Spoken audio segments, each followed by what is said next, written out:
রাউজানে গরু চোর সন্দেহে গণপিটুনিতে মোহাম্মদ রুবেল নামে ৩৫ বছর বয়সী এক যুবক নিহত হয়েছে। শুক্রবার ২১শে মার্চ সকালে উপজেলার ১০ নং পূর্ব গুজরা ইউনিয়নের ৭ নং ওয়ার্ডের বৃহত্তর হুয়ারাপাড়া এলাকার মোবারক খালের পূর্ব পাশে খোলা জমি থেকে ওই যুবকের মরদেহ উদ্ধার করে পুলিশ।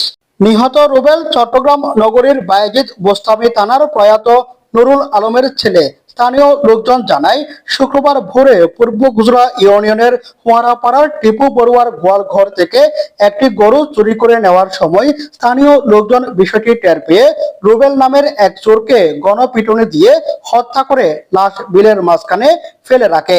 সকালে পুলিশ গিয়ে লাশটি উদ্ধার করে ময়না তদন্তের জন্য চট্টগ্রাম মেডিকেল কলেজ হাসপাতালের মর্গে পাঠায়। রাউজান থানা পুলিশ জানায়, নিহত রুবেলের বিরুদ্ধে ডাকাতি, চুরি, অস্ত্র মামলা সহ ৪টি মামলার তথ্য পাওয়া গেছে। পূর্ব গুজরা পুলিশ ফাঁড়ির ইনচার্জ আব্দুল বাতেন বলেন, চোরাইকৃত একটি গরু উদ্ধার করা হয়েছে। নিহতের লাশ উদ্ধার করে ময়না তদন্তের জন্য চট্টগ্রাম মেডিকেল কলেজ হাসপাতালে মর্গে পাঠানো হয়েছে। এদিকে রাউজান থানার ডিউটি অফিসার মামুন বলেন, গণপিটুনিতে গরু চোর নিহতের ঘটনায় একটি মামলা হয়েছে।